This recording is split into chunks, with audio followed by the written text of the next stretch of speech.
أهلا بيكم في قناتنا وتلك كانت قصتي. لو عندكم أي مشكلة أو محتارين في حلها تقدروا تبعتوها لنا في صندوق التعليقات أو على صفحتنا على فيسبوك، وإن شاء الله هنحاول نلاقي لها حل. ومعانا مشكلتنا النهاردة. أنا اسمي علي ومهندس، عندي 56 سنة. نشأت في أسرة ريفية متوسطة. أبويا كان بيشتغل مدير في مصلحة حكومية، وأمي جامعية بس فضلت تتفرغ لتربيتنا وتكون ست بيت. وأنا الابن الوحيد، عندي أخت بنت واحدة، وإحنا عائلتنا كبيرة ومعروفة في بلدنا. كنت متفوق وأخدت بكالوريوس الهندسة بتقدير امتياز، واشتغلت في شركة كبيرة، وبدأت أعمل مشروع خاص بيا والحمد لله بدأت أنجح فيه.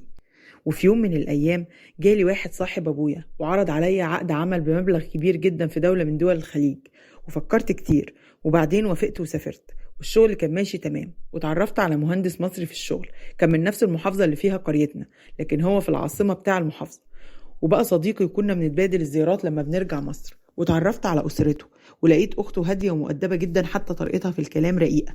وفجأة لقيتني حبيتها وعرفت إنها دكتورة لسه متخرجة جديد ولسه ما اتخطبتش. فطلبت من صديقي إني أتقدم لها، فقال لي اديني مهلة أسأل أهلي وأسأل أختي. فطبعا أبويا وأمي أول ما عرفوا اعترضوا وقالوا لي في بنات كتير في العيلة وفي قريتنا وفي القرى اللي حوالينا ومناسبين ليك، إنما هي من المدينة وصعب تقبل تعيش في قرية، وده هيبقى مثار مشاكل في المستقبل.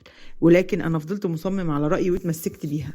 وبعدها بشوية كلمني صديقي وقال لي إنهم موافقين، فاتفقنا إننا هنعمل الفرح خلال الأجازة الجاية. وخلال الفترة دي بدأوا يطلبوا مني طلبات مادية زي شبكة سوليتير زي أختها الكبيرة وكل بنات عمامها وخالتها، ومؤخر كبير قالت لي زيهم بالظبط.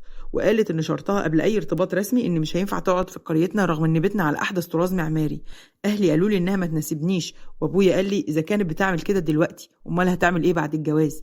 قلت لابويا لا، انا بحبها وهتجوزها ومتمسك بيها. وبالفعل أجرت شقة كبيرة في المدينة واتجوزنا على طول، وسافرت معايا بره. بعدها بشوية اشتغلت في البلد اللي احنا فيها وظبطنا أمورنا في الشغل، ومرت السنين هادية وخلفنا ولد وبنتين. وبعد حوالي 15 سنة قررت أرجع مصر واستقرينا في المدينة.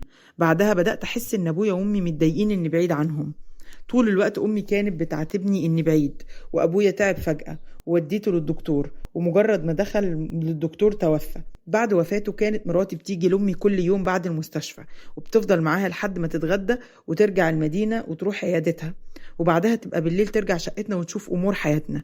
وأنا في الفترة دي أصريت إننا نسيب شقتنا اللي في المدينة ونيجي نقعد مع أمي في البلد. مراتي رفضت وقالت دروس الأولاد ومدارسهم وشغلي وعيادتي، رغم إن عندها عربيتها الخاصة اللي بتيجي بيها كل يوم من البلد. ومراتي اقترحت إننا ناخد الشقة اللي تحتنا في العمارة الأمي، وهي تبقى تطل عليها والأولاد وهم نازلين وطالعين يعدوا عليها. لكن للأسف أمي رفضت وقالت ما سيبش بيت أبوك أبدا. فأنا قلت لها إني هقعد مع عمي في البلد وإن كان عاجبك. فهي قالت لي خلاص براحتك. قلت لها ملكيش عندي حاجة ومش هصرف على العيال إلا إذا جم هنا قريتنا. قالت لي برضو براحتك. ومن يومها ما كلمتهاش تاني غير كل فترة طويلة حد من الولاد يتصل بيا يطمن عليا. ولما اشتد التعب بأمي جبت واحدة من بلدنا تعمل شغل البيت، وكانت بتفضل معاها طول اليوم لحد ما اجي من شغلي. وزعلني قوي ان امي كنت بشوف الدموع في عينيها وهي بتسند عليا، واحيانا بتبقى عاوزة تروح الحمام وبتتحرج فلاقيها بتستخدم الكرسي المتحرك بتاعها. وساعتها قررت اتجوز واحدة تانية، ورشحت لي امي ارملة قريبتنا اصغر مني ب20 سنة وما خلفتش من جوزها الاولاني. وبعد ما اتجوزتها ولادي قطعوني وشافوا ان جوازي التاني اهانة ليهم، رغم اني قلت لهم امكم هي السبب. ما قدرتش حبي ليها، وجيت اكلمها عشان اقول لها انت مسخنه ولادي عليا وانت السبب. لقيتها بتقول لي براحتك عادي، انا كده كده مش ناويه اتجوز تاني، عاوز تطلقني طلقني، عاوز افضل على ذمتك براحتك برضو. ومراتي التانية رغم انها من ترشيح امي، الا ان بعد اسبوعين من الجواز امي بدأت تعملها وحش جدا وتتصيد اي حاجة تعمل عليها مشكلة، وحياتي في البيت بقى الجحيم. ورغم كده لقيت مراتي هادية ومطولة بالها. ومرة وانا راجع من شغلي بعربيتي عملت حادثة كبيرة محدش كان مصدق اني اقدر انجو منه. مراتي الاولى جات لي المستشفى وولادي كانوا بيجولي كل يوم، ورجعت البيت عند امي. ومراتي التانية لاقت الامرين وقسمت وقتها بين رعاية امي وبين رعايتي، وطلع التقرير الطبي واتصدمت. انا مش هقدر اقف على رجلي مرة تانية. اتجمع العيلة وتوسطولي علشان يرجعوا مراتي الاولانية ليا، وامي قالت لي ارجع عيش في المدينة تاني مع مراتك الاولى. بصراحة مش عارف هل ده عشان هي شايفة ان ده صح ولا عشان تضايق مراتي التانية، لكن مراتي الاولى اشترطت اني اطلق مراتي التانية. طبعا انا انفجرت فيهم، ازاي اطلقها وانا ما شفتش منها اي حاجة وحشة. وقلت لولادي امكم كانت فين وانا بقول لها تيجي تعيش معايا هنا، وما قدرتش اني وافقت بشروطها قبل الجواز. بصراحة انا مش عارف اعمل ايه، انا بين نارين.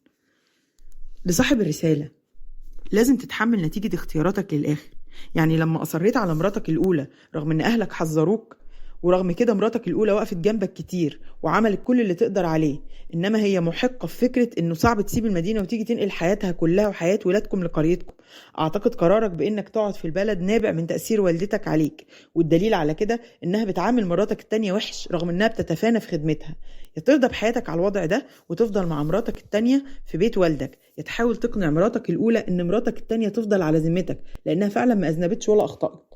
ورسالة لوالدتك، يا ريت تتقي الله في بنات الناس.